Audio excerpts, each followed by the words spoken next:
Welcome to the Research Like a Pro question and answer series. Today for our video, we're sharing an excerpt from our Research Like a Pro online course Office Hours, where eCourse members ask questions. And the question today was about a long court case document, almost 100 pages, that needed to be transcribed and how to organize that. So in the course of answering this question, I share an example of a long estate file that I transcribed and how I also used ChatGPT to help summarize that to better understand it and be able to use it in writing and a report.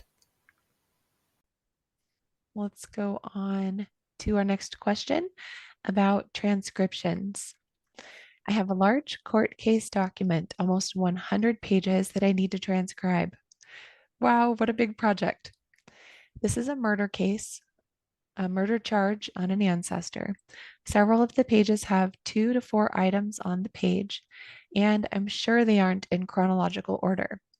What would be the best method to transcribe and organize this group of documents? Right now, I have saved the documents in a folder. I saved them the way they appear on the film. Image 482 of 711, image 483 of 711, etc. My initial thought is to transcribe them, file them the same way, and write transcribed after. Image 482 of 611 transcribed. So I really like that idea of having the transcription document with the same name as the image file and then adding transcribe to the end. What I would suggest, which has worked for me, and I'll show you how I've done it, is to actually transcribe the whole court case into one document. And that's why I've done it with my large estate file that I got. It was 56 images, which isn't quite as many as 100, but it was also a lengthy document. And so the way I did it is by transcribing each item and image into the same Google Doc. And I gave each image a number because this one I received not from a digitized collection of images. At first, I received it from my dad, who went to the family history library and took pictures of the microphone for me. So I just had 56 images and they were numbered from 1 to 56. But I do like how you've numbered them based on the film 482 of 711. That's really nice too. So then I decided to go ahead and give each item an image, a description of my own in brackets. And the brackets just remind me that it's not on the original image, but it's something that I added to the transcription. And I actually just used this estate file in the artificial intelligence class that I'm in with the National Genealogical Society. And I used ChatGPT to help me summarize the huge transcription. And that was really useful. So I'll show you some screenshots from that too. Okay, so here's how I did the item numbers and image numbers. What I noticed is that each image was either the back or the front of the same item. And I could see that by the shape of the different receipts and documents and kind of the bleed through. So I noticed that the very first image was kind of like the name of the packet, which I had on this first one right here. So it had the name of the packet and the box number and stuff. That was image 1. It was a description of the file. Then image 2 was the back of item 1, which I decided to call item 1, and I kind of gave it my own description, a promissory note. And then I transcribed it.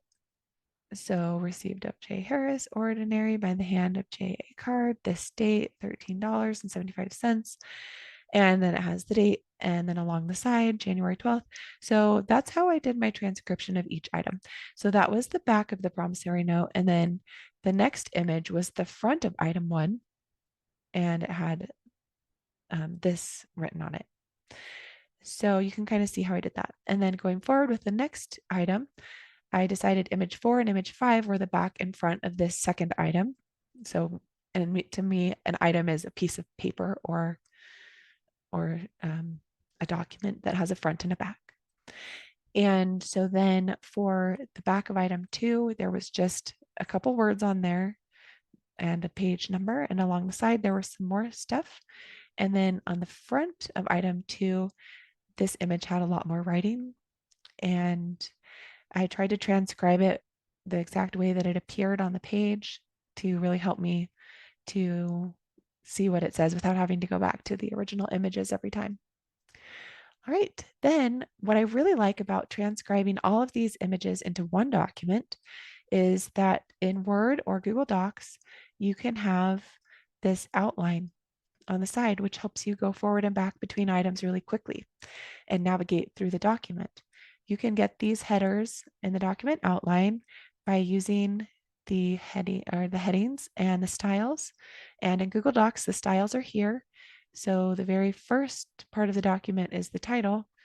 So right here, the style for this was the title style. And then the title for, or the style for item 1 here is heading 1. The style for this header is heading 2. And that's how you get your outline. After transcribing all 56 of those images, I was kind of worn out. And so it's kind of a lot also to go back and review. And you can't put a whole like 50 or I don't know how many pages. This is about 30 pages. You can't put a whole 30-page transcription into a research report. So when I learned that artificial intelligence chatbots like ChatGPT and Claude can summarize, I thought I would copy and paste this text into the chat box and ask it to summarize it for me so that I could more deeply understand what it said and possibly generate some text to use in a report. So here's the ChatGPT 4, which I am paying $20 a month right now to subscribe to this higher version of ChatGPT.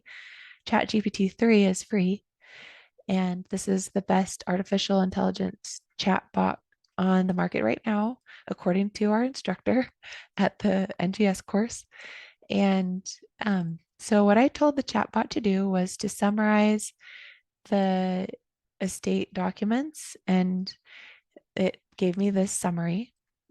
So it summarized item 1, promise to pay Christopher Orr. The note dated January 23rd, 1827 shows William Keaton Sr.'s obligation to pay Christopher Orr a sum of $23. So let me zoom in on that a little bit. And then it talks about how the money was received by George Welch, and John Jones acknowledges this. Item 2, a citation. This document indicates an application by William Keaton for letters of administration. A public notice was given. So it's really nice because it puts it in a narrative instead of having to decipher the historic documents and try to put that into sentences for a report. Now we have some sentences that were generated. So this is really helpful, and I thought it did a good job. Now you can see at the bottom of ChatGPT that it says ChatGPT can make mistakes. Consider checking important information. And one thing I've learned in our AI course is that you can tell ChatGPT to avoid editorialization and to only do dry recitation of the facts, and also to provide it with the text that you want it to use. And so doing those 3 things really helps ChatGPT avoid making mistakes and creating false facts, which are called hallucinations in the artificial intelligence world. So that's how I recommend using ChatGPT to summarize.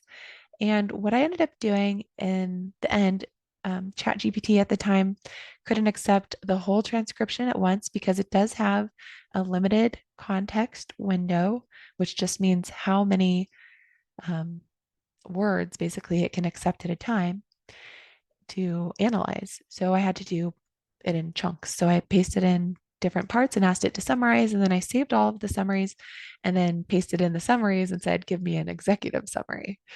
So here, let me zoom in. I asked for a summary of each item. Then I also asked it to identify the individuals mentioned in the estate file and their roles. So I thought it did a really good job. It says William Keaton Sr. deceased, the person whose estate is being settled. Christopher Orr, an individual to whom William owed money.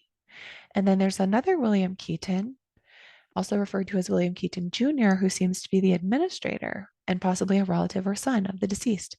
And I thought ChatGPT did a great job of not assuming, just telling me possibly using that qualifier. And then we have John Harris, the ordinary of the court of Anderson District, a legal authority. George Welch received a payment. John Jones, acknowledged receipt. And so each time I added more to my prompt for ChatGPT to summarize, I asked it to identify the individuals and their roles. And this was extremely helpful. Another thing you can do with ChatGPT is ask for evidence from the text of the relationships or of the people, and then it will give you quotation marks around the text that it's extracting. So if you have long transcriptions, you might want to try doing something like that. And then when I got the executive summary, this is how it turned out. So I gave ChatGPT this prompt. Below is a summary of William Keaton's estate file. Provide an executive summary and detail the most important relationships. And then I pasted in there all the responses ChatGPT had given me of the previous 5 prompts. And the executive summary was great. It said the documentation provides a comprehensive overview of the legal and financial proceedings associated with the estate of William Keaton Sr. After his death, numerous stakeholders emerged, including possible heirs, creditors, and interested parties. The primary focus of the estate settlement appears to be the division and sale of assets, as well as settling debts owed both by and to the estate. The intricate web of relationships in the Keaton family suggests a significant complexity in estate management, requiring the intervention of legal authorities to ensure appropriate distribution and oversight. So, this might be helpful for someone who's not familiar with reading estate files, and you could tweak this. I would probably tweak the last sentence to just be more specific to how it worked in South Carolina at the time. But the next part was also great. Important relationships. So it has William Keaton listed as a son or close relative. Archibald Keaton is an immediate family member, perhaps a sibling of William Jr. John Harris, an official. John Keaton and Catherine Keaton, closely associated with the estate, potentially siblings or other close relatives, which that was actually an error that the chatbot made because it previously had identified Catherine as the widow correctly. But in this summary, it had messed up on that. And so it's good that we always check these things, especially while ChatGPT is still so new. And then George Welch has recurring appearances likely connected to the Keaton family through marriage. And that was true. He had married William Keaton's daughter, Lucinda. And then we have some creditors. So I thought that would be fun to show you how the new artificial intelligence can help you with summarizing your long transcriptions after you do them. And then you can put that into your report. Just remember to check the check the chatbot's responses to make sure they're accurate. That was so fun, Nicole. A couple questions or thoughts. Why did you choose ChatGPT 4 instead of 3? So Steve Little is our instructor, and he recommended that we pay the upgraded fee of $20 a month to be able to use the newest version, which is ChatGPT 4. So it's better and it's smarter and more creative. Okay. And you can just pay for 1 month at a time, right? Yeah. So you can just try it out, see what it works. Yeah. And you can even just try ChatGPT 3 and it's free. So, but for the course, we were required to use the paid version so we could learn everything about it. Yeah, that makes sense. That is really amazing. So, did you copy this into your folder or your file? What did you do with it? How did you Well, organize I it? haven't even used it yet. This was just the homework assignment for the class. So, Okay. but I am going to revisit my William Keaton research and maybe I'll do another phase or another report. Um, I just think it would be, I already have a report that I wrote about this from a long time ago, but I didn't include so much detail about his estate. I was only focused on Lucinda's relationship to William. And once I had proven that, then I didn't do anything else with this estate file, except for I had transcribed the whole thing. So, and I just see Robin popped a question in. How would you cite this if you were to include it in a client report? So, one of the ideas that has been bounced around online about citing ChatGPT is that you cite it as if it's a person And so it's the creator. So you would just start it with the ChatGPT as the author or creator. And then I would just put in like my prompt. And you can also get a URL for each ChatGPT conversation that you have. So at the very top right, there's a share button. So it can create a URL that you can send to somebody, or you can even include that in your citation so that people can go and see the exact conversation you had with the chatbot, what you told it to do, what your input text was, and what its output was. So that's probably how I would cite it. And in a client report, if you're using a paragraph from ChatGPT, you could just cite it like that. And so the client could see, okay, this was generated by AI. Another thing you could do is just mention in the narrative that this is a summary created by ChatGPT from the transcription that's included in the appendix. So let's say you want to include an attachment or an appendix with the full transcription. And then in the actual report, you paste a paragraph that was generated by the AI. And we were just talking about how would we do that? Would we say, artificial intelligence created this summary and you can read the full transcription in the attachment? Or would we not say the AI did it? I don't know. But right now, I'm kind of leaning toward just letting people know that it was created by artificial intelligence, just to be careful. And why not? I don't know. I think it's a good reminder to yourself. Mhm. Oh, yeah, I didn't think of all this. This was done by the chatbot. So, going back to the original question about organizing the files or organizing the transcription, I have done mine just almost identical to what you do, but in one of mine, it was really out of order chronologically. Mhm. So, after I had done that Google Doc, I created a duplicate of that. I copied it and then I rearranged it and put it chronological. And that was really Nice. helpful for me in making Yes. some important conclusions because I could not figure out what was going on. What it was the Dawes roles. It was just a bunch of information about their applications, Mhm. this family's applications, and it was really mixed up in the original file with the dates. They were like 20 years worth of documents, and I could not figure out what was going on until I Oh, redid it chronologically. So that's so easy if it's just in one document to make a copy and then reorder it. You have to do it manually. I didn't have a special way to do it. If you were in a spreadsheet, I guess you could just sort it, but mine was in a Google Doc. So you know what? You could have the chatbot do that for you. I just thought of that just as you said that. I thought, oh, Yeah. I could have the chatbot put this in chronological order. So what I did do at the top was I did have a like in brackets like you did the date because sometimes the date was with different places in the document. Nice. So that's Yeah. fun. Another way you could do it is if you use Word, the headers can be collapsed. Do you know what I'm talking about? How you can click the arrow next to the header and then it collapses it, and then you can move that header around and it includes everything under it when you move it, when you copy and paste it.